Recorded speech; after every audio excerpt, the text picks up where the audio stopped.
I'm going to read a quote from our textbook regarding Shankara.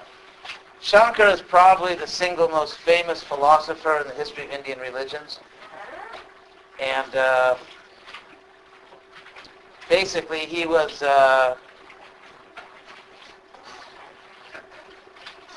you could argue kind of threw a knockout punch against the Buddhists. Not that Buddhism went away, but Shankara presented teachings which really picked up more and more steam in India until they became very, very important and really knocked the wind out of Buddhist philosophy, you might say, in India. So we're going to talk about Shankara. He lived roughly the end of the 8th century, early 9th century, from Kerala, which is in the southwest corner of India, down the southwest corner of India. And his basic teachings are the unity of Atman and Brahman. We talked about that before. Atman means the self. So we have an experience of ourselves as existing, and then the Upanishads say that everything is Brahman. There's this great existence, which is everything, and which is eternal, which is Brahman. And so how do you connect our own self with this cosmic and even beyond cosmic transcendental existence of Brahman? So, here's a quote. For many centuries, the renouncer traditions, remember the Shramanas, people that thought, getting out of here, I'm out of the city, or going out to the country, getting away from the caste system, and all the rituals. So the Shramanas, for many centuries, the renouncer traditions, grounded in philosophical inquiry, they were more the thinkers, have been dominated by heterodox darshans. That means thinkers that were outside the Vedic system, like the Jains and Buddhists, the heterodox. So for a long time, you could say that this kind of philosophy that was done in monasteries, that was done by people who sort of tried to renounce the world, and so they had a lot of free time. If you don't have a regular job and a family, you've got a lot of free time to think, I guess, or do philosophy. So what is being stated here is that for centuries, ever since the Jains and Buddhists got going, these renouncers, people that gave up the world and lived in monasteries or lived in the forest or whatever, they tend to be dominated by those who didn't really accept the Vedic scriptures, who presented competing views such as Jainism and Buddhism.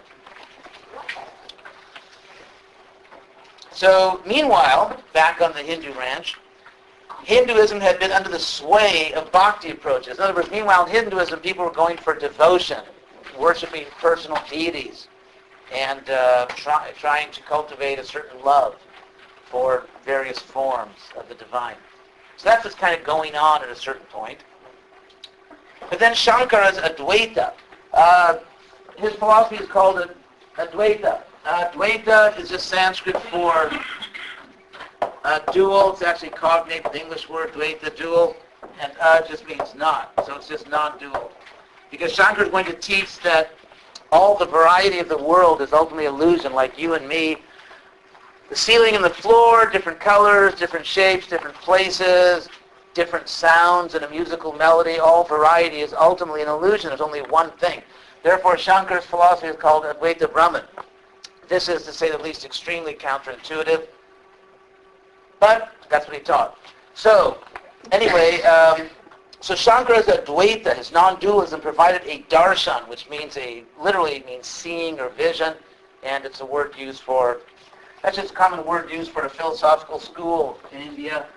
From the Sanskrit root drish, to see, you get this word darshana, which literally means a viewpoint, something like a viewpoint or a seeing, and that's sort of the word for philosophical school. You don't have to worry about all these Sanskrit words unless you're fond of them. So Shankara's Advaita, Shankara's non-dualism blended some of the most appealing dimensions of Buddhism, right?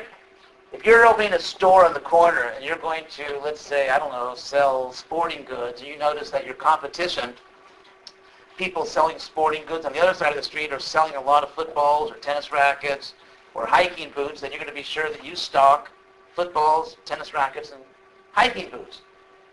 And so Shankara took a lot of the most popular features of Buddhism and decided, well, we've got this stuff on our own Vedic tradition, so if this is what people want, we'll show them that you can get this, sort of like the Vedas, or sort of like the Alice's Restaurant philosophy. Is that before your time, Arlo Guthrie? You can get whatever you want at Alice's Restaurant. Anyway, 60s. 1960s. So Shankara picked some of the appealing aspects of Buddhism, such as monasticism and Buddhist philosophy. He blended it with traditional Hinduism, reinvigorating the latter. So then the author, this is from Introducing Hinduism, our book, page 251. Nirguna Brahman. Nirguna. The word guna in Sanskrit means a quality. It can mean being happy or sad, tall or short, old or young, a human being or an animal. It can just anything which is a quality, a characteristic, something that you can identify in another person. That's a guna. And it literally means quality. And so nir in Sanskrit means without. Now you may recognize this little prefix nir from a very popular Buddhist word, nirvana. So the idea is that these are both negative terms. Nirvana means no vana, no material current, no repeated birth and death, no illusion. And nirguna means that in Brahman, in the absolute truth, or in God, there are no qualities. So if we say things like God is great, or God is mighty, or God is merciful, those are gunas. To say God is merciful, God is just. To say God comes in a particular form. And this was, on the bhakti side, the avatars, literally the sense. God coming down to this world, God taking on a particular form. Because in the bhakti tradition, whether you worship Shiva, or the goddess, Shakti or Devi by any name, or Krishna, or Rama, or whatever, you're worshiping a personal God that had a particular form and certain qualities, and there were stories about these gods. And so Shankara is ultimately going to say all of these qualities, anything you can say about God, anything that can be expressed by words about God, ultimately is an illusion. He says that, but he kind of waffles on it too. We're going to get into more detail on this. He's actually ambivalent about it, and it's actually somewhat incoherent. But that's what he says. So his philosophy is called Nirguna, Brahman. The absolute. You can't really say anything about the absolute. It just is. It just exists. And so for people who are already kind of into nirvana, you can see there's a little, they can kind of connect here on this. Because in both sides, they're going to ultimately reject the idea of a personal God, and they're ultimately going to, both Shankara and the Buddhist philosophers are going to reject the idea of the world as you know it. Like when the class is over and you walk out the door, you have to be able to tell the difference between a door and a wall. Right? If you really want to get out of the room. So, similarly, like, today, yesterday, all these distinctions, the ocean, the mountains, the rivers, both Shankara and the Buddhists, such as Nagarjuna, are going to say all this variety ultimately is illusion. And the idea you have that you exist and that you are not the person next to you, that's another illusion. So, in different ways, Shankara and the Buddhists are going to kind of agree on these things. And precisely because Shankara does agree with the Buddhists on a lot of these things, he's going to attract a lot of people that begin to think, well, if I can still believe all those things, but at the same time have a positive absolute, not just an eternally undefined nirvana, a truth you can't really talk about and it doesn't even really exist, it's sort of emptiness. If there's a positive absolute, then most people have decided to go for that because it was something rather than nothing. Yes? What's the positive absolute? Brahman. But Yeah, what is it, right? not like a personal... No, it's not personal. It's omniscience. Is it like universal principle? It's sort of eternal omniscience. If you can relate to that. That's perfect. Sort of a corporate, radiant cognition. It's eternal omniscience. And it's everything. I know. It's not completely intuitive that that's what we are. Yes? So you could even describe it as like monism. It's not actually like a... Well, they always, I don't want to use the word cheat because that's very pejorative, but what you find with Buddhist and Advaita philosophy is that they say the absolute cannot be described in words, but they write more books than anybody else. And they feel that words are valid to refute other people's philosophies. But their words just aren't valid to refute their philosophies. They'll write book after book after book giving arguments against theism or other philosophies, but then if you try to argue about what they're saying, they say, well, you can't use words. So words are only valid to refute other people's philosophies. And they actually explicitly believe that. I agree with you. It's, yes, back there. What's the term para Brahman used, which means beyond Brahman? Well, that means the highest Brahman or the supreme Brahman. True. Yeah, the problem is that Shankar is a faithful follower of the Vedic literature, and the Vedic literature everywhere kind of contradicts what he's saying. So we'll get more into this. I'm glad that you're bothered by all this. It shows that you're all bright, young Americans. So let's get more into this. Now, what was Nagarjuna? We didn't talk really enough about Nagarjuna. Let's go back to Nagarjuna, this monk. He was a Buddhist monk who, in India, and his primary contribution to Buddhist philosophy is further development of the concept of shunyata, emptiness. Shunya means empty, and ta just means ness, emptiness. And he brings together key Buddhist doctrines, anatma or anatta in Pali, no self, and pratitya samutpada, dependent origination. I know it's very boring just reading all these technical terms, so I'm even boring myself. So I'm going to try to find something here that actually gets to the point. Basically, Nagarjuna is saying that everything is empty, including you, because everything depends on something else. Like you have your parents. You wouldn't be sitting here right now if you had no parents. And the chair wouldn't be there right now if it didn't have nails in it or screws or whatever it's got. And so everything depends on everything else. Nothing really exists independently, including yourself. Therefore, you don't really exist, so everything is empty. Don't kill the messenger. I'm just reporting what he taught. Now, Nagarjuna also taught that there are two different levels of reality. And this is something that Shankar picked up on. In other words, the world as you see it, the world as it looks to you is not the real world.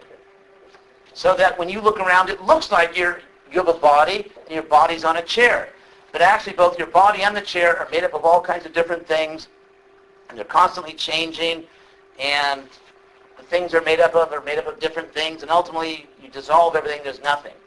In other words, the world really exists, but there's no particular thing you can point to and say, this exists independently, this exists by itself. Everything is leaning on everything else, and therefore nothing is independent. So for Nagarjuna, not for myself I have to admit, for Nagarjuna, something exists dependently, it doesn't really exist. Anyway, whatever. That means if you're in a relationship with someone, you kind of depend on each other, neither of you really exist. Or if you're on a chair, and your body depends on a chair to sit there, you don't really exist, and the chair doesn't really exist. Anyway, maybe he had too much time in the monastery, but that's what he believed, that everything is empty, nothing really exists. Shankar is going to say, no, there really is a soul, that there's a soul, there's a self, but it's not an individual self. Everything in the world is just one existence. If this is encouraging to you, and it won't be long, perhaps even by Friday, we're going to get to some philosophies that are a little more intuitive, that actually talk about the real world in a more realistic way. These were highly intellectual philosophies that were discussed among people that were living in monasteries and basically talked to each other and were very intellectually sophisticated and kind of down on the real world. Yes? Were they contemporaries? Nagarjuna's earlier. Shankara several centuries after Nagarjuna. I feel like it's my duty to make this kind of plausible to you, but I'm struggling. Yes? You said that Shankar believed there was a self and a soul, but what, it was all one or something? Yeah, let's get more into Shankar's philosophy, okay? And Shankar, right? Yeah, let's get into that. For example, Shankar's philosophy is radical because it proposes that Brahman is indivisible and thus cannot be partitioned into qualities, components, and so on. So there are these statements, for example, in the Vedas that say, Sarvam Kalpidam Brahma, everything indeed is Brahman. So you have all these statements that really there's only Brahman, that nothing else exists but Brahman. And so Shankara is saying that because of these statements, that nothing exists but Brahman, there's only one thing that really exists. Therefore, all the variety, the appearance of plurality, is an illusion. There is no real plurality. There is no real variety. And what happens is when illusion hits consciousness, it's maya, illusion, or ignorance that makes us think there's really variety in the world. But when we are enlightened, then we see really there is no variety, there's only Brahman. Yes? So even like Shankara wants to say that we all are a part of Brahman, but... No, he wants to say there are no parts. And this is amazing because Shankara is the quintessential Vedantist who accepts those three authorities, namely the Upanishads, which are Shruti, the Vedanta, the Brahma-sutras, which are the Nyaya, the logic, and the Bhagavad Gita, which are Smriti. And, for example, in the Bhagavad Gita, chapter 15, and I quote, Krishna explicitly says, Mamai Vangsa Jiva Loke, every living being is part of me. So here you have Shankara worshipping Krishna, accepting the Bhagavad Gita and saying there are no parts, when Krishna explicitly says there are parts. I personally, it's a mystery to me how people kind of went gaga over this and felt they were really following the Vedas, when the Vedas everywhere give a different view. So there's another example of, there's a, where is that? Okay, here's an example. Here's an example that Shankara gave, quoting from the Chandogya Upanishad. Shankara wrote commentaries in the Upanishads. Again, these are monastic intellectuals talking to other monastic intellectuals and being very, very sophisticated. So here's the original verse in the Upanishads. This is the Vedic verse that Shankara is going to interpret. The verse is, Yatha somya ekena mritpindena sarvam rinmayang vikyatam syad. Which means in Sanskrit that just as by one clay ball, that's what it says, mritpindena, by one clay ball, you have a ball of clay, and by that one clay ball, everything made of clay must be known. Because like if you have a clay pot, I mean back in those days, they were primitive and didn't have plastic. So therefore they were forced to use biodegradable things like clay. So let's say if you have a clay pot or a clay dish or whatever. So you have, the idea here is, okay, you call this a clay pot, you call this a clay dish, but it's just clay. Clay is clay. And so the idea that you have two different things is an illusion. You really only have clay. In fact, the Upanishad goes on to say, Vacha Rambanam. This is simply a linguistic enterprise to say the pot and the clay, the pot and the dish are different because it's all clay. So it's just a linguistic undertaking, literally Vacha Rambanam, to say that these are different. And Vikaro Namadeya Mritiketi Eva Satyam. Because the name that we give to things like pot or dish, what's a third thing made out of clay? I'm getting tired of these two. What else is made out of clay? What? Cup. Cup, table. I don't think we make clay tables. Anyway, we need more merchandise here. Clay. What? Clay oven. Yeah, we're going to have a clay raffle here. Yes, clay oven. So you take clay, and this is really at the heart of Shankara's teaching. You take clay, and there's a vikara, a transformation, so it's transformed into an oven, into a pot, into a cup, into whatever. But mritikaet dieva satyam, the only real truth is clay. The only real truth is clay. Now, Shankara, commenting on this, says, Navikaro nama vastrasti paramartato, which means that in terms of the ultimate meaning of things, the paramartha, in terms of the ultimate meaning of things, the actual substance, the transformation doesn't change the substance. Whatever you make out of clay, it's still clay, and so on. However, if we look at that example, if you have a clay oven and a clay pot, I mean, you can't, I mean, they're different. They have different functions. and they actually function differently. And they have different characteristics. For example, you can toss a clay cup in your hand, but you can't necessarily toss a big clay oven. Or you can't bake bread in a cup. Well, maybe a very small quantity, but you definitely could not run a commercial bakery with a cup. And so they actually function differently. If you have a clay dish, you can't store water in it. And so the functions are different, the shapes are different, they're temporary, but while they're existing, they're really like that. Like if you have a cup, it may be temporary, the cup is not eternal. Well, nowadays, because of plastic, actually cups are eternal. Eternally non-biodegradable. But anyway, well, let's say you have some kind of like old-fashioned object that is temporary. And so, but while you have it, you drink out of it. Like today, if you go and have a meal on a plate and drink something out of a cup, it actually works. The food really sits on the plate and the water is really in the cup. When you need it, it's really there. And so the actual later philosopher is going to come along and critique Shankara and say, wait a second, the real truth of the world is this. It's Veda and Aveda, which Veda means difference. This means difference, and this just means non-difference. That everything is clay, but cups and ovens aren't exactly the same. They're temporary, but while they exist, they're different. And if this whole clay thing, this whole is just an analogy anyway, because what we really want to talk about is not clay. What we really want to talk about is souls. So if the analogy is that, okay, you're a soul, I'm a soul, she's a soul, whatever, and the Upanishads talk about a supreme soul, so if we say with analogy, by analogy with clay, that ultimately there's only one thing, soul, still there are differences. And if souls, unlike cups and ovens or plates, souls are eternal, then the individuality may be eternal, and that's exactly what we find in the Upanishads, as I quoted last week. That nityo nityanam, eko bahunam, there are many eternal souls, not just one. So Shankar simply ignores all this. How does he ignore it? He ignores it by saying that, by borrowing a trick from the Buddhist playbook. It's a really good term, isn't it? Because we're here in Florida, National Football Champions playbook. So he borrows a trick from the Buddhist playbook and says there are two levels of truth.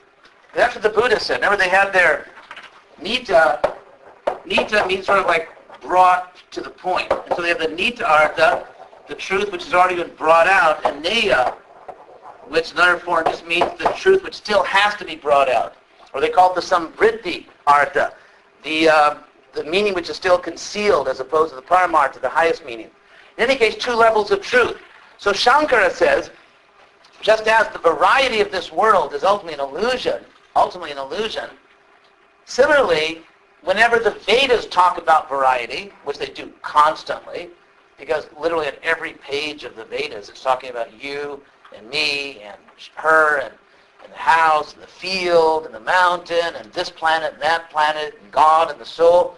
So practically on every page, if not every verse of the Vedas, we get variety. And Shankara is taking all of that, which is frankly 99% of the Vedas, and dumping it into the illusion box and saying that, just like, remember well, you may remember the Mahayana Buddhists looked down on the early followers of Buddha and said Buddha was dealing with people of infantile intelligence. It's like if there are children trapped in a burning house, and you can't get them to come out, you can't say, come on kids, the house on fire. That didn't work. Okay, here's some candy. You want some candy? Come out of the house. So Buddha, to attract people of basically retarded people, to get them out of illusion, he just dangled this stuff like stop suffering. But ultimately, he had a higher message, which was later discovered by the Mahayana people. So similarly, Shankara says that all the Vedas that constantly talk about variety, you, me, God, the soul, mountains, rivers, all this stuff, that's not the reality. So don't take those Vedic statements so seriously. Just take the tiny minority of statements that say that Brahman is everything. Later teachers are going to come along, such as Ramanuja, and we'll talk about him, another very powerful Vedanta teacher, who say, no, it's actually Veda. There is a oneness, but there's also a variety, and both are real. The variety is real, and the oneness is real. And if you say it's simply all one, you're cutting off a huge part of reality. And if you say it's simply all different, you miss a lot of reality. There is a oneness, but there is variety. But Shankara, again, Shankara is not as heavy on this monism as his followers. As usually happens, the followers are even more zealous than their founder. But that's Shankara. So I gave you the example of clay. There's some more examples which I want to attack. He gives the example of rope and a snake. He says if you're walking through the forest, well, this is a good example for Florida. Let's say you're walking through the woods, and you see a rope, and you think it's a snake. You see a rope and think it's a snake. So that's an illusion. There really is something there, but it's not what you think is there. It's not what you think is there. So you open your eyes, look out at the world and see different people and different buildings. That's like thinking you saw a snake. What you're really seeing is Brahman. So that's an example of illusion. The problem with this example is very obvious, and that is there are real ropes, but there also are real snakes in the world. And the reason we sometimes think a rope is a snake is because we've seen real snakes, and they really exist. They're both real things. In fact, they're equally real. And so when it comes to the rope and this rope-snake thing is one of the great examples of Asian philosophy. The Buddhists use this, and Shankara uses it, so the rope-snake thing is like, it's definitely a golden oldie when it comes to philosophical examples. But the simple fact is that ropes and snakes are both real. In fact, they're equally real. You just confuse them. So another example that Shankara gives is the dream of a tiger. Fall asleep, you're dreaming of a tiger, of course. I mean, you could actually dream of that in India back then because there were lots of tigers around. Even when I've been in India, say in places like West Bengal, down the southern part of the state where the Ganges empties out, and they have what's called the Sundarban, these very wild jungles where they still have tigers. And every once in a while you see in the paper that a tiger just walked into a village and carried off some unlucky villager. So examples of tigers these were kind of like real examples for people back then. So Shankara gives the example, if you fall asleep and you dream a tiger is coming after you, then you wake up, there was no tiger. But why do you dream of a tiger? Because there are real tigers. There actually are real tigers. And so again, it's a case of thinking a real thing is where it's really not. But still, these are real things. So if you see variety, let's say, for example, you see this world, and you see, okay, there's different people, there are rivers and valleys. Florida's almost like too flat to have valleys, isn't it? Anyway, prairies, swamps, sinkholes. Sorry, I'm from a different part of the country. So, anyway, if we take Shankara's example seriously and apply it strictly according to the rules of logic, we would be led, in a sense, to a type of spiritual world.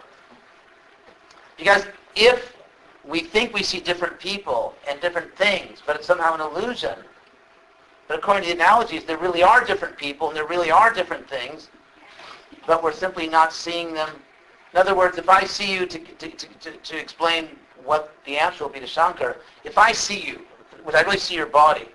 Later philosophers would say, well, you really exist, but the body's just covering you. So if I take the body to be you, that's like taking the rope for the snake. The body is real, and you are real, but you are not the body. Just like the rope is real, the snake is real, but the rope isn't the snake. Yes? I was just curious of why Shankara is considered one of the greatest Hindu philosophers. It seems like his idea is pretty basic and simple and easily refutable. Maybe because at the time, it's a good question.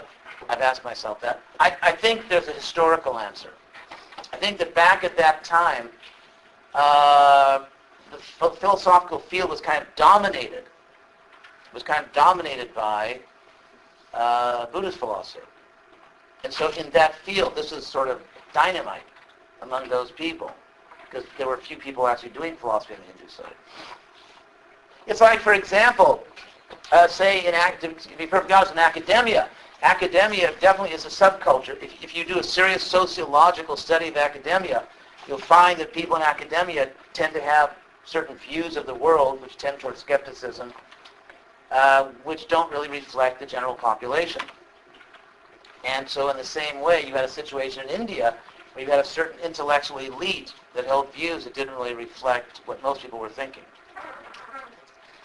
And so it was a similar situation.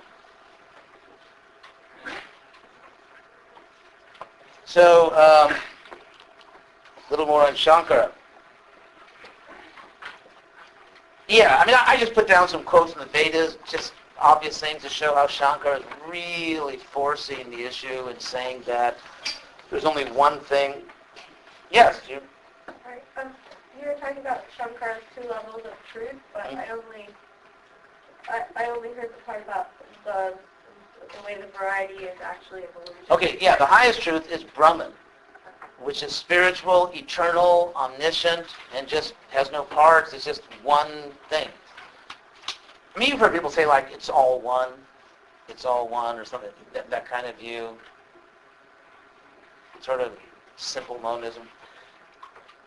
I mean, in the Shvetashvatara Upanishad, the White Mule Upanishad, Mayang tu prakriting vidhi mayinang tu maheswaram, that you should know that nature, in a sense, material nature is illusory, but the great Lord, or God, is the one who possesses this Maya. This illusion is an energy of God. Just like if Maya is magic, there's a Mayi, there's a magician, God, who's creating this illusion. To give the other side of Shankara very quickly, Shankara can't really explain where illusion comes from. In our book, Indian Philosophy, page 128, to the question, where does ignorance come from if everything is Brahman? In other words, if everything is just one, where does illusion come from? Where does illusion come from? And if we're all one, no parts, no individuality, how did we get into this situation? Like, how do we become overcome by material illusion? So that even if you decide to join the Shankara program, you've got to work real hard and renounce things and meditate and practice all kinds of monastic discipline. But if you're really God, if you're really the one, why do you have to go through all this? It's like, who is putting a whammy on you? Who is bewildering you if there's nothing but you? There's nothing but Brahman. Who is bewildering Brahman? Who has, in a sense, made a fool of Brahman by convincing all these, well, there's no parts of Brahman, so we think there are parts, but there aren't parts, and there's no we. I think it is that bad, actually, when you get down to it. But this is what the book says. So where does the ignorance come from? Shankara replies that from the standpoint of knowledge, there is no ignorance to ask the origin of. In other words, it's like once you wake up from your tiger dream, you realize there is no tiger. But you can still ask all kinds of questions like, why did I dream of a tiger? What was going on physiologically? What was going on psychologically? There's all kinds of things you can ask. You can definitely ask about the tiger, even though you wake up and there's a real tiger somewhere else. So to say that once you get knowledge, there's no ignorance to ask of, I think is really an absurd stretch. Because who is Shankara? There's no ignorance. Who is Shankara preaching to? I mean, obviously, we're in ignorance according to Shankara, yet there is no ignorance, and the ignorance is that we think we're in ignorance, or the ignorance is we don't know. It just gets tangled. I mean, I think it really is not clear philosophy. It's almost based on a type of, I think, philosophical bullying or intimidating, where you say to people, you're trying to use words. So you can use words to reject what everybody else is saying, but as soon as you use those same words to say, well, what about what you're saying? You can't use words. You don't understand. You'll understand someday. And I find it personally a little annoying, that kind of approach. It's like always shifting the goal line, depending on who's got the ball. So,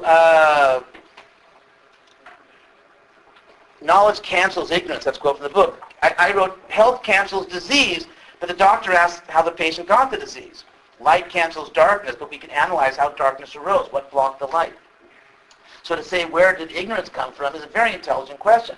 Because you don't figure it out, you may end up ignorant again. Don't you want to know how you got sick so you don't get sick again? It's just like, I mean, the Buddha also tried to evade this by saying that if you were shot with an arrow, never mind how you got shot with an arrow, just get the arrow out. Okay, that's good advice for the first 5 minutes, like get the arrow out, call 911, get the medical treatment going, quit the archery club. But then, once you've done all those things, don't you want to know, like, who shot me and how did I get shot? I mean, don't people generally ask questions like that? Maybe at the instant that you're injured, all you care about is getting help. But once you've got help, you have to ask about it. You'd be a fool not to ask about it because you may get shot again. And so Buddha's saying, don't ask about, don't worry about how you came to illusion. Shankara is saying, don't worry about where ignorance comes. Ignorance comes from because once you get enlightened and you see there is no ignorance to ask about, it strikes me almost as word games. If you know Greek philosophy and the attempt of Zeno to defend his master Parmenides, because Parmenides also was like Shankara said, everything is one, there's no variety. And so Zeno, he made up these word games, like he said Achilles, who was the fastest runner in Greek history, as far as they were concerned. Achilles, even though he's the fastest runner, could never actually get out of a room. Because if Achilles is in a room and trying to run out of the room, then there's a certain distance between him and the door, and at a certain point he covers half that distance, and then he covers half the remaining distance and half the remaining distance. And since there's an infinite number of halves you could divide the distance into, Achilles can never run out of a room. Now, there's an interesting word game or logic game, but the fact is people really do walk out of rooms. They really do.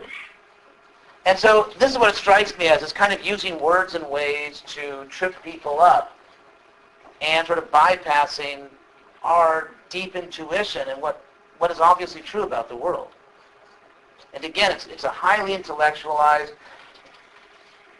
culture. It's a culture which really gets into language, where language is, it's like even though ultimately Shankara will say you can't describe it in words, they take language so seriously. Sanskrit, the study of grammar, is such an important aspect of this culture that if you can express something linguistically, it's almost like it has its own truth. And language and the intellectualizing and conceptualizing of reality really kind of gets unhinged from daily life.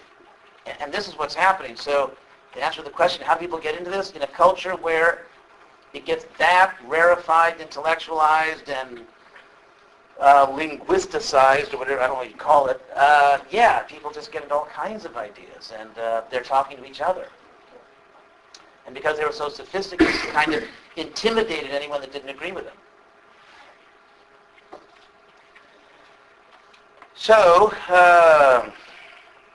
now the other side of Shankara. Shankara, amazingly enough, after all is said and done, turns out to be devoted to Krishna. Shankara wrote something called the Gita Mahatmya, the glorification of the Gita. And I just picked out 2 of his verses.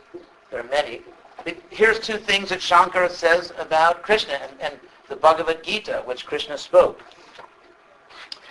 Gita shastramidang punyang jatpatet prayatat puman vishnu padamavatnoti bhayashokadi varjita. Which means one who studies this holy scripture, Gita, Bhagavad Gita. This is Shankara. This is the no God man. One who studies this holy scripture carefully achieves the world of Vishnu, another name for Krishna. Free, and that person becomes free of fear and lamentation, etc. Ekam shastram devaki putra gitam, eko devo devaki putra eva. Eko mantras tasya namani jani karmapyekam tasya devasya seva. Which means, let there be one scripture, that which was sung, because Gita means song. So he says, that which was sung by the son of Devaki. Devaki is Krishna's mother. Devaki. So, the one scripture is that which was sung by Devaki's son, Krishna. The one God is only Devaki's son. The one mantra, this is Vedic culture, mantra galore, the mantras are us. This is Vedic culture. So The one mantra is his names, the names of God. And the one action for human beings should be to serve God. This is Shankara. Yes. How do you reconcile his previous?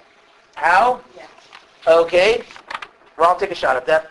First of all, I want to say one more word about his concept of God. In fact, let's see if I can find this real quick. In the original quote from page 251 of Introducing Hinduism, it was said that Shankara's concept of Ishvara, the Lord, Ishvara, allowed a place for Hinduism's bhakti, devotion, and karma marg approaches. The ever-malleable Hindu orthodoxy embraced these ideas. The problem is that in Shankara, the idea of God, like here's God and here's souls, that's an illusion. It's when illusion hits our consciousness, we think there's a God. And so a God governs the universe, and you should worship God, although it's ultimately an illusion once you become enlightened. So this is what the book is saying. Yeah, Shankara made place for bhakti. In reality, those who are devoted to God in the bhakti approaches, they don't at all think they're worshiping delusion. They think they're worshiping a real personal God. And so this concession like, okay, you can be devoted to a personal God. That's a nice illusion. It's a healthy illusion. It'll help you to kind of, I don't know, give up smoking and binge drinking or something. But ultimately it's an illusion. So how do I reconcile it? There was an attempt to reconcile it within the Vaishnava community. The Vaishnava community is the largest single component of Hinduism, and basically it's the people who were devoted to, in different forms, Vishnu, Narayan, Krishna, Rama, as the same personal God, but with different names and forms. So Vaishnavism tend to be the single most powerful cultural force. We're going to talk a lot about it later in the course. The most important scriptures in India are Vaishnava scriptures. The Bhagavad Gita, which is part of the Mahabharata, the Ramayana, the story of Ram. The first great temples in India were Vaishnava temples. So the greatest epic stories. So Vaishnavism is the single most influential part of this whole Vedic tradition. And the Vaishnavas were trying to figure out, what's he doing? Shankara? And the conclusion they came up with is that Shankara was a bridge. He was consciously acting as a bridge. Within the Smarta traditions, within popular Hinduism, Shankara is seen as an incarnation of Shiva, Lord Shiva, one of the great deities of Hinduism. In fact, one of the names of Shiva is Shankara. And so the understanding is, in that community, that seeing that the intellectual culture of India was totally taken over by the shunyata, this emptiness and atheism, that Shankara built a bridge and brought the intellectual history of India back halfway, at least back within the Vedic fold, so that after Shankara, the momentum was definitely with philosophers who said that we should understand the truth within Vedic culture and on the basis of the authority of Vedic literature. And so Shankara reestablished the philosophical authority of the Vedas. And then later philosophers followed him and said, well, since you accept the authority of the Vedas, how about looking at what the Vedas really say? Because the Vedas really talk about a God. And so that's the take on Shankara from within the Vaishnava tradition, that he went as far as he could at the time. He was actually devoted to Krishna. I quoted you, and there's many more things. He's famous for saying at the end of his life, Bhaja Govindam, Bhaja Govindam, Bhaja Govindam Uramade. To one of his disciples, you fool, just worship Krishna and stop all this, logic splitting.